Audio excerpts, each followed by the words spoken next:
미래 세대 일꾼들이 있는 학교에서부터 차별이 너무 심한 거예요. 공정하지 못하는 진짜 차별적인.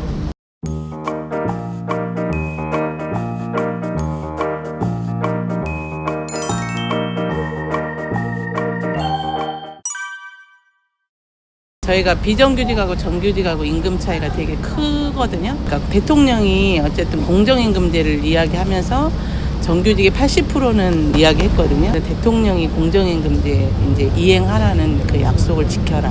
그런 차원에서 이 청와대를 선택한 거예요. 농성 장소는. 또 정규직과 비정규직의 차별, 그걸 해소하기 위한 것이 공정임금제라고 해서 대통령이 그걸 만들어낸 이름이지 우리가 공정임금제를 해달라고 요구한 게 없었어요, 사실. 또 교육감들도 어쨌든 17개 시도 교육감 중에 14개 그 교육감들이 모두가 공정임금제를 하겠다고 다 공약을 내걸었었어요. 그렇기 때문에 대통령도 약속을 지켜라, 교육감도 약속을 지켜라, 이렇게 지금 우리가 투쟁을 하고 있는 거죠. 학교에 비정규직이 40만 명이에요. 상상하기 어렵잖아요. 부문부터 비정규직 없애고 그러면 이제 공공 부문이 없어지면 이제 민간까지 갈 수 있는 거잖아요. 그래서 이제 그런 차원에서 우리는 이 투쟁을 이제 올해 이렇게 시작한. 급식실에 비정규직만 있는 게 아니라 모든 곳곳에 다 지금 비정규직이 다 있잖아요. 교무실, 과학실, 도서실, 돌봄, 할 것 없이 상담사까지, 전문 상담사, 모든 지금 또 저소득층 아이들을 이렇게 케어하면서 그러니까 이제 뭐 현장학습 같은데 이렇게 다니는 그러니까 사회복지사처럼 교육복지사. 그러니까 비정규직이 교육청에 시도 교육청별로 한 평균 50개 50개, 그 많게는 막 80개 직종까지. 그러니까 학교의 거의 3분의 1이 그냥 막 비정규직일 만큼.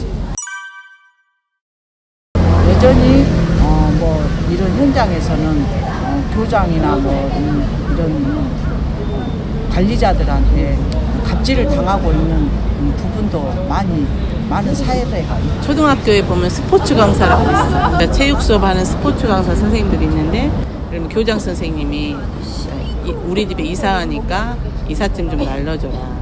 아니면 나 술 먹고 회식하고 뭐 대리로 이제 운전해달라고 집에까지 뭐 그런 것도 근데 찍소리 못하고 다 할 수밖에 없는. 왜냐면 스포츠 강사는 아직도 무기계약이 안 돼가지고 그냥 그렇게 1년마다 하물며 11개월 계약하고 이제 뭐 한 2달 석 달은 실업급여 받고 또 다시 학교에 이제 또 원선해가지고 또. 슬픈 건 학교에 가면 본인들의 자리가 없어요. 책상도 진짜 어디 음악실 자료실에 한 개퉁이에. 근데 이 직종뿐만 아니라 전문 상담사도 마찬가지야. 자격증 하나 따려면 막 그냥 2년 걸리거든요. 막 석사 다 해야 되고. 그럼에도 불구하고 비정규직이라는 이유로. 사회에서는 너희들 받을 것 다 받지 않냐 이러지만, 근데 지금도 여전히 방학 때는 임금이 없어요. 그럼 방학 때는 다 알바하거든요. 고과금 내야지 뭐 이것저것 내려고 쓰는 게 있잖아요. 너희들이 시험 봐서 들어가라.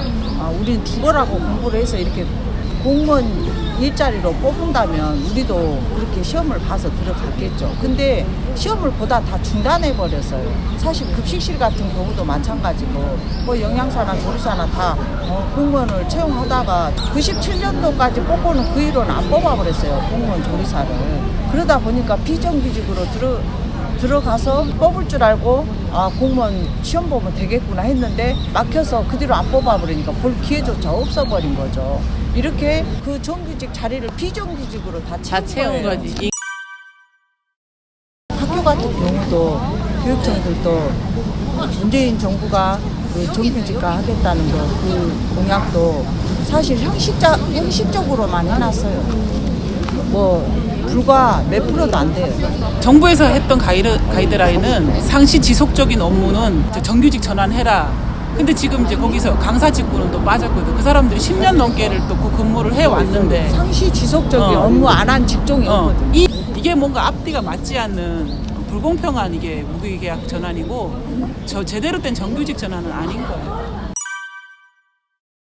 똑같은 일을 하고 있는 정식 공무원들 같은 경우에는 저희처럼 이렇게 해마다 투쟁을 하거나 교섭을 안 해도 매년 호봉이 올라가고 임금 인상이 되고 자동으로 하는 거잖아요. 그런데 우리는 우리가 투쟁하지 않으면 임금 인상도 없고, 그래서 이제 공정임금제 이행하는 거랑 또 한 가지는 교육공무직이라는 복제화를 만들자라는 건데, 학교에 사실 우리처럼 이런 비정규직들이 굉장히 많이 있음에도 불구하고 우리가 법적인 어떤 신분 보장이나 이게 전혀 없는 거예요. 초, 중등 교육법에 뭐 학교에는 뭐 교원, 뭐 행정 직원 등이 있다. 거기에 우리가 들어있지 않다는 거지. 그래서 우리 교육 공무직이라는 이름을 그 법안에 넣자라는 거. 우리도 학교에 있는 사람으로 이제 올리는 게. 일터 안에서 이 정규직과 비정규직 차별감을 느끼면 노동력도 사실은 이게 떨어진다고 봐요. 미래 세대의 일꾼들이 있는 학교에서부터 차별이 너무 심한 거예요. 공정하지 못하는 진짜 차별적인 노동의 가치를 인정해달라, 존중해달라는 거예요. 우리가 그만큼의 노동의 대가가 이 정도밖에 안 되자는 거죠. 우리 비정규직이 없으면 이 학교가 돌아가지 않거든요. 근데 우리 노동의 가치를 존중해주지 않고 인정해주지 않다라는 게 이 문제로 이 임금 부분부터 드러나 있는 거잖아요. 그런 차별을 해소해달라는 게 우리의 요구사항이에요. 노동의 가치를 존중해달라. 우리는 근본적인 문제를 해결하는 게 우리의 핵심이에요. 어찌됐든 공정임금제 80%를 해결해야지만이 차후에 우리 아이들이 사회에 나왔을 때 그 비정규직과 정규직하고의 차별이 해소되는 우리 아이들에게 비정규직 없는 세상, 이 투쟁을 이어나가는 거죠. 지금 뭐 특성화 고등학교 나와도 취업하면 모두 비정규직, 또 우리 대학교 죽어라고 공부를 했어도 사회에 나가면 정말 대기업이나 이런 좋은 일자리가 아닌 이상은 거의가 비정규직으로 이렇게 살 수밖에 없는 구조. 좋은 일자리를 창출한다는 그런 생각을 가지고 엄마의 마음으로 이렇게 투쟁하고 있는